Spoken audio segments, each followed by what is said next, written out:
hour Broadways and long matches. I go, wow, I'm going to go to New York and they have nothing but short matches there. So you were surprised when they asked you to do this hour thing? I went, oh, come no. on. Oh, come on. I Thanks, want senior. a friggin' break. Right.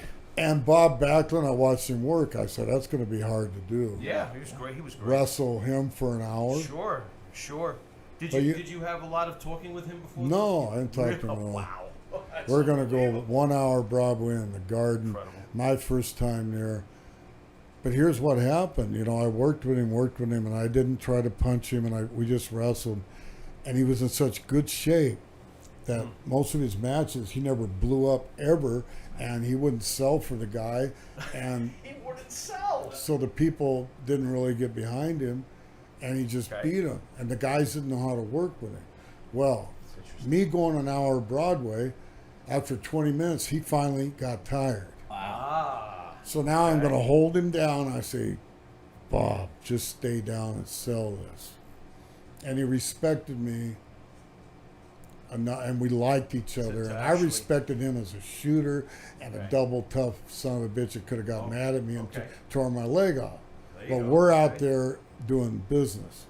And he respected me that, he knew I was a little bit tough, but not a wrestling tough like him. So we learned how to work together.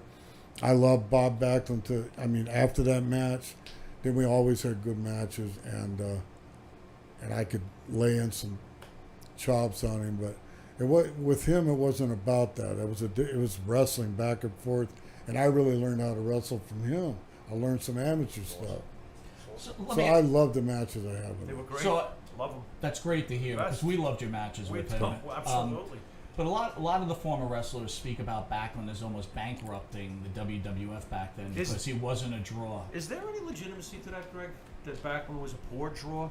Because Mike and I talk about it, and we don't recall that. We used to go to the Garden regularly. We don't recall. Well, was Backlund when bad I for wrestled business him, after a we while? drew. Yeah, I guess it was true. They should have just kept me for 3 years going against that. Just keep going. Probably would have been a good idea. Don't bring anybody else in. But what would have been so wrong by putting the belt on you? Let you guys exchange it a couple of times. Well, they held it up. Vince. They held it up the second time. Yeah. But I don't know what stopped it. I was in line to get it, and I should have got it, and then I could have wrestled everywhere, and then Vince gave it back to Backlund or How whoever. about October 19th, 1981? Where you actually are smart enough to hop up first and the referee gives you the belt.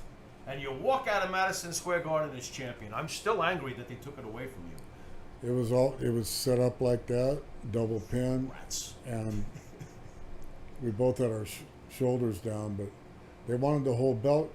They wanted to hold the belt back up. Excuse me. They wanted to hold the belt up. Right. And Ernie Roth, my manager, the Grand Wizard, kept saying, "You might get the belt. You might get the belt." So for about a month, I couldn't sleep.